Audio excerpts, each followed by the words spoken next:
So I'd like to introduce to the podcast a true innovator in the online space, Jonathan Klein, CEO and co-founder of Getty Images. So hi Jonathan, and thank you very much for taking the time to come on the show. Oh, you're welcome. So first of all, it's a very generic question, but part of my audience might know Getty Images by name, but not necessarily about the business model. So, Right. Can you tell us a little bit about that, an introduction, and then we can get into the more... Oh, yes, absolutely. We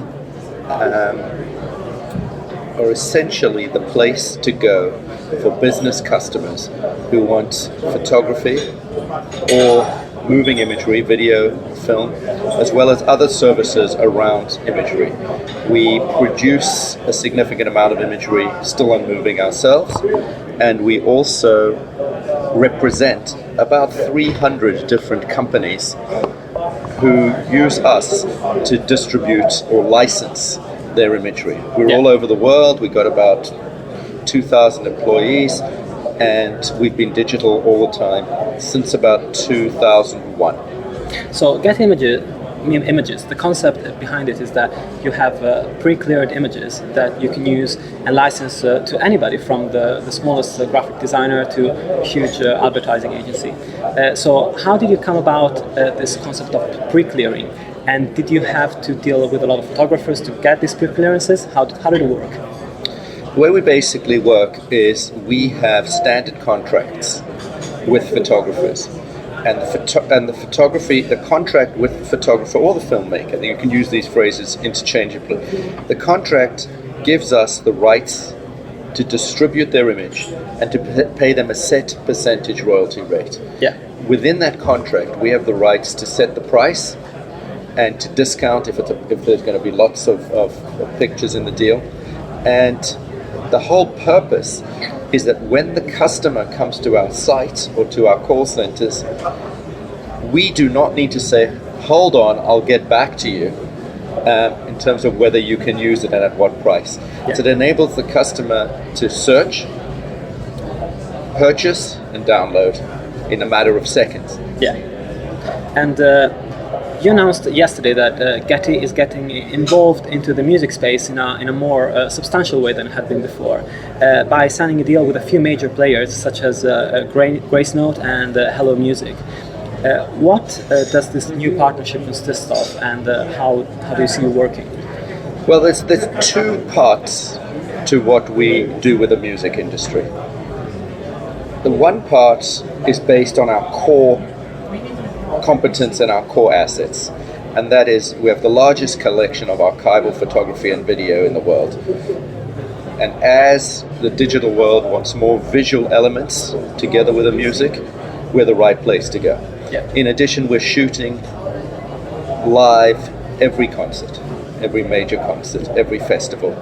We also have the sort of relationships which give us exclusives, behind the scenes access, and so we really are covering the music industry in all aspects from a visual perspective. Okay. So that's the first part. And we're working more closely with people like Grace Note and iTunes and others to give them the visuals that they need. The second part of it is we are a licensing machine. We're a B2B licensing machine. And we have started in a very small way with licensing pre-cleared, unsigned artists' music for synchronization rights. And we do that in two ways. We do that on our iStock photo site, which is low prices for web use, web publishers, small businesses. And we also do that with a company called Pump Audio, which we bought a few years ago. So we're getting into the synchronization business as well, and using our expertise in intellectual property licensing, our technology, and finally, our relationships. Yeah. We have those customers already. They're buying from us and have done for 15 years. Yeah. And as you branch out into the realm of music sync, in order to provide a hassle-free experience for your clients, so that they can call you and you have a piece of music and you can give it to them without having to go through all the hassle of contacting publishers and artists and all that sort of thing. How do you deal with known artists? Do you have known artists, and are the labels sort of able to consider the option of licensing music to you on that basis? Yes. I guess there's three categories. We do have some known artists, because in some cases those artists have always owned their publishing and their masters. So those folks who own both, it's a very easy conversation. Then we are talking to labels, publishers and managers who, in one place, so have both the masters and the publishing rights. And then we will, over time, do, if you like, a higher touch transaction, where we will have to go and check. And that's part of our imagery business, where we do have to get rights from certain people, but the price points are sufficiently high to justify the investment of time. But we also feel that as more and more labels and others in the industry sign up artists on new kind of deals, whether they're 360 deals or compressed copyright deals, this will become easier. Yeah. We also know that there's some very well-known artists who have extraordinary amounts of unreleased material, and they're quite happy to license it with restrictions, like they don't want it to be for certain products or certain television shows. But it takes time. But the way the industry is moving is helpful to us. Yeah. And certainly the industry can learn a lesson from Getty in the way in which you provide, especially for advertising agencies. I was talking about 2 hours ago with Cliff Fluid, digital and advertising sort of specialized lawyer. He was saying that a lot of deals are lost for major labels because advertising agencies don't have the time to wait for the publishers, for the artists and everybody else to approve the clearance of a track. Yeah. And they would be quite happy to pay a premium in order to get that. Yeah, no, I know Cliff, and that's absolutely right. And he's one of many people who expresses the frustration on behalf of the industry, on behalf of artists who have an opportunity to do pretty substantial deals. But it's too much time, somebody's not answering the phone, they can't find the songwriter. And one thing that I'm really interested in is the value of the piece of work. So with Getty, you can license an image for a very small price if you're a church community center that wants to put a picture on a magazine. Correct. And you have to pay a much higher premium if you're an advertising agency that is rolling out a major campaign. Yeah. And it would be very interesting to sort out a similar type of thing for music. But there's an ongoing debate that has been going on for, as long as digital has existed and piracy has existed, as to the actual value of the music and how much people should be paying for music. Yes. In respect to that, how did you establish the value of your images? Right. The first place you have to start, and this is something that the music industry has not been able to do yet, is realize that if you're supplying a product to a business customer, you're essentially providing a piece of raw material which will be used as part of their overall product. So the first thing you have to establish is, what is the value to them? Yeah. What is their budget?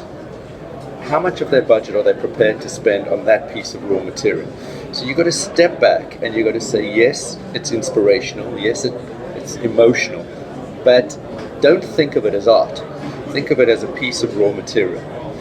Once you do that, you come to the Getty Images view, which we've had for 15 years, which is an extraordinary view, but it's true. A picture and a piece of music has absolutely no value whatsoever unless it can generate cash flow for the creator. And the only way it can generate cash flow for the creator is if somebody is prepared to pay for it. So yes, it has value for marketing and all of that and for awareness. So our position always starts off by saying the most famous picture of all time versus something that I shot on my digital camera this morning are the same value until somebody needs to use them.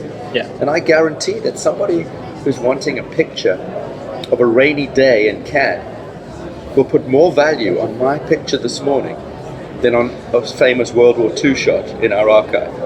And that's what we've done with the music. Yeah. So we are able to license music if it's only for a 30-second piece on somebody's website. Why is it worth more than $10? It's not. So the hurdle we have to get over is rental and ownership. Yeah. And it'll take time. But that's what's great about what you do in talking to the newer businesses and the new business models. They understand those dynamics. And talking about ownership, naturally, piracy is an issue that the music industry is still struggling with amazingly, and it's not the center of the conversation anymore, but it's still a pretty remarkable part of it. Yeah. The way in which Getty Images approach piracy is kind of different from music industry standpoint. What's your take on it? Well, my take is quite simple, and that is that if you obsess about ways to stop people using and enjoying your product, one, you won't succeed because technology is going to be ahead of you every time, and the law can only do so much. And two, you'll shrink the market rather than grow it.